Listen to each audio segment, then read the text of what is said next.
కౌశిక్ గారు చెప్పండి, ఏమిటి చాలా ఆవేదనగా మాట్లాడుతున్నారు మన క్రిషాంక్ గారు, మీరు ఎట్లా సమాధానం ఇస్తారు? నిజంగానే ఆ రకంగా కేసీఆర్ గారు మాట్లాడిన దానికి మీరేం సమాధానం చెప్తారు? సార్ మేము ఒకటే కోరుతా ఉన్నాం, రండి ప్రజాక్షేత్రంకి వస్తే తెలుసుకుందాం. ఇంకా ఇంతకన్నా చెప్పేది ఏం లేదు. మీకు గ్రాడ్యుయేట్ ఎలక్షన్స్ ఉన్నాయి, టీచర్స్ ఎలక్షన్ ఉన్నాయి. రెండు టీచర్స్ ఒక గ్రాడ్యుయేట్ పోటీ చేస్తే మార్చి 3వ తారీఖు తేలిపోతాయి కదా.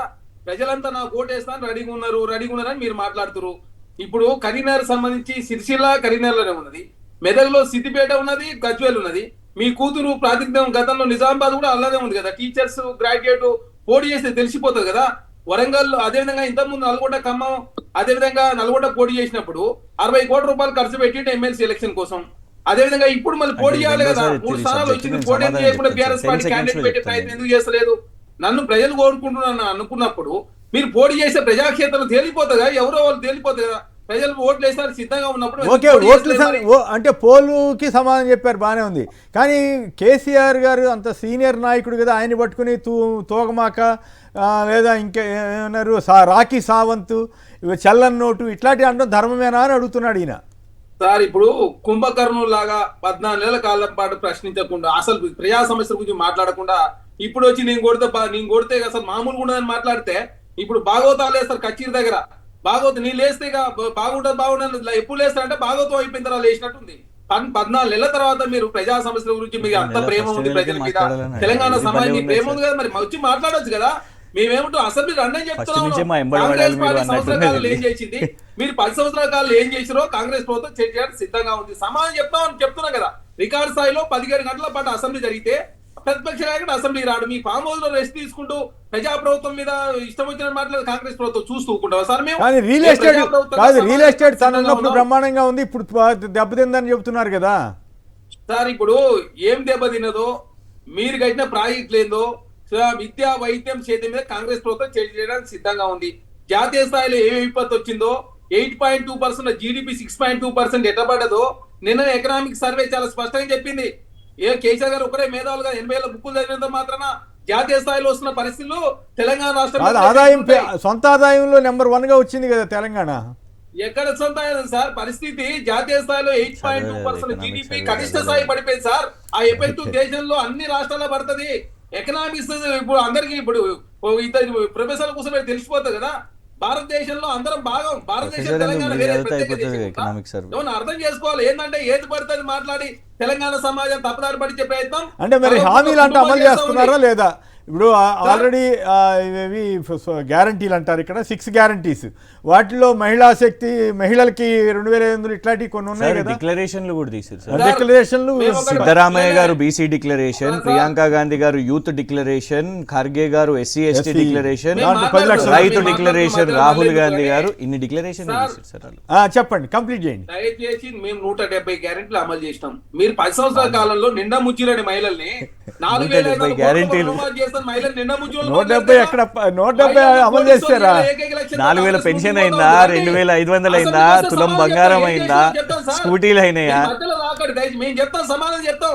మేము మహిళల కోసం ఏం చేసినాం, మహిళలు ఏ విధంగా ఆర్థికంగా ముందుకు తీసే ప్రయత్నం చేస్తున్నామో చెప్తాం, సమాధానం చెప్తాం. 120 కోట్ల మంది మహిళలు ఉచిత బస్సు ప్రయాణం చేసి సార్, నెలకు 300 కోట్ల రూపాయలు రాష్ట్ర ప్రభుత్వం రియంబర్స్మెంట్ చేస్తా ఉంది.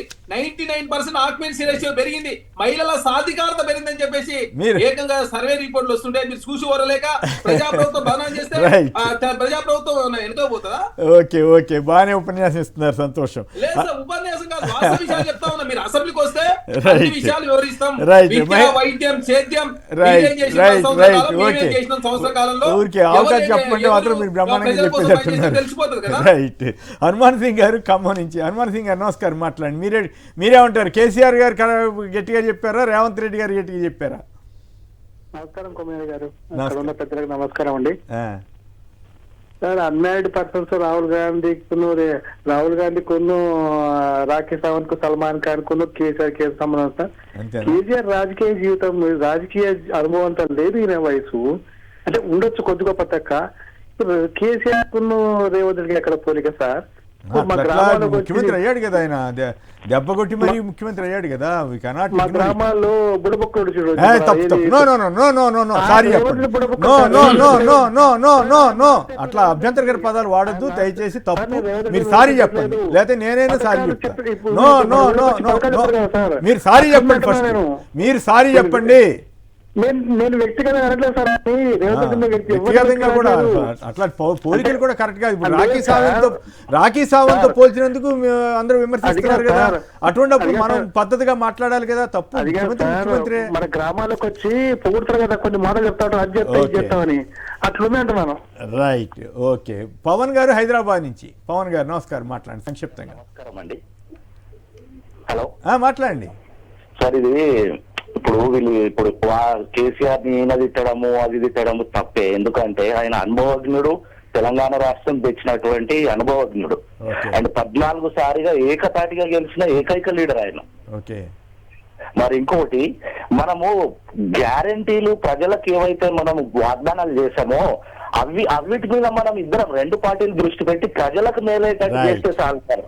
Okay, right right. Okay, Premendra గారు మళ్ళీ చెప్పండి. రియల్ ఎస్టేట్ పడిపోవడానికి ఎవరు కారణం? కాంగ్రెసా లేదా బీఆర్ఎస్ఆ లేక దేశవ్యాప్తంగా జరిగిందని చెప్తున్నారు బీజేపీనా? రియల్ ఎస్టేట్ అనేది ఎప్పుడు కూడా అక్కడ ఉండే యొక్క పరిస్థితులను బట్టి ఉంటది. ఇప్పుడు కొంత ఓవర్ అయిపోయింది. హైదరాబాద్ అయినా తెలంగాణలో అయినా ఓవర్ భూమి అనేది వచ్చేసింది. ఓవర్ భూమి అవసరం కంటే మించిన ఎక్కువ ఇండ్లు కట్టడం కావచ్చు, అవసరానికి మించిన యొక్క రేట్లు పెరిగిపోవడం. 100 కోట్ల రూపాయలకు ఎకరం ఏందండి? అది బూస్టప్ కాకపోతే అది ఏమన్నా ఉన్నదా? అసలు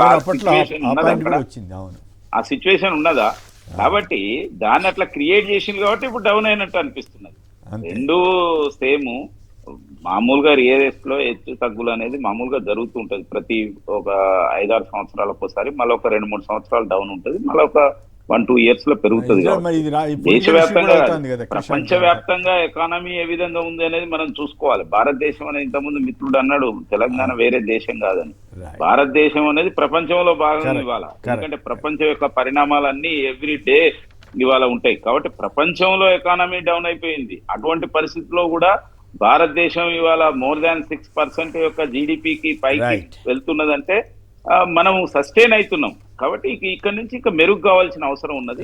ఈ రోజు దీనికి రెండు పార్టీల యొక్క విధానాలు కూడా కారణం. రియల్ ఎస్టేట్ లో ఈ దెబ్బలు దాకడానికి లేకపోతే నష్టపోవడానికి 2 పార్టీల యొక్క విధానాలు కారణం. వేణుగోపాల్ రెడ్డి గారనే నిన్న ఒక బిల్డర్ ఆత్మహత్య చేసుకున్న పరిస్థితి. ఇద్దరు హైడ్రా భయంతో వాళ్ళు ఆత్మహత్యలు చేసుకుని ఒకళ్ళు గుండెపోటుతో చనిపోయిన పరిస్థితి. వీళ్ళు ఏం పాలసీస్ తీసుకుంటారు అనేది ఇంపార్టెంట్ కదా సార్. మీరు చెరువులు అని చెప్పేసి సొంత మీ బ్రదర్ అనుముల తిరుపతి రెడ్డి గారు ఏమో దుర్గం చెరువు FTLలో చేస్తే వారికేమో రక్షణ ఫీజిబిలిటీస్ దొరుకుతాయి, ఆ కోర్టు ఆ టైం దొరుకుతుంది. సామాన్యుల మీద మీరు ఇవాళ చేసిన పరిస్థితి, నేను అనేది ఏంటంటే వాళ్ళు వ్యక్తులుగా తప్పు చేసిన జగ్గారెడ్డి గారు చెప్తున్నాడు కదా, అప్పుడే మొదలైంది. ఇక జగ్గారెడ్డి గారిది సర్టిఫికేట్ తీసుకుంటే బాగానే ఉంటుంది సార్. ఇక నేను అనేది ఏంటంటే ఇవాళ ప్రజలు ఏమనుకుంటారు అనేది మీరు ఆలోచించండి. యాన్సిలరీ ఇండస్ట్రీస్ కూడా, కేవలం రియల్ ఎస్టేట్స్ అంటే చాలా మంది రియల్ ఎస్టేట్ అంటే బిల్డర్లు అనుకుంటారు సార్. మొన్న మాకు రాణిగంజ్ మా ఏరియా పక్కన ఉంటుంది, వాళ్ళు చెప్పుకుంటున్నారు చిన్న నట్ బోల్ట్లు అవన్నీ కూడా. ఎందుకంటే అలైడ్ ఇండస్ట్రీస్ దాంతో పాటు వీటి మీద కూడా ఎఫెక్ట్ అవుతుంది. మేము ఇవన్నీ కూడా గమనిస్తున్నాం. మీరు ఏమని అంటారు సార్? మేము ఒకటే చెప్పాలని అనుకుంటున్నాం. మీరు ఫామ్ హౌస్ అని అంటున్నారు కదా, పథకాలు ఏ రోజైనా ఆగిందా? వ్యవసాయం కోవిడ్ సమయంలో లాక్డౌన్లో కూడా వ్యవసాయం తెలంగాణలో ఆగిందా? కానీ మీరు ఇవాళ మెగాతోని చేసుకోవడానికి దావోస్కి వెళ్తారు. జూబ్లీ హిల్స్ ప్యాలెస్ లో చేసుకోండి, 20 కంపెనీలతో 19 కంపెనీలు. అట్లా కాదు సార్, మీరు వెళ్ళినప్పుడు కూడా అట్లాగే. మేము అనేది ఏంటంటే 20లో 19 కంపెనీలు మన గచ్చిబౌలి, జూబ్లీ హిల్స్ ఈ కంపెనీలే సార్. Right, okay.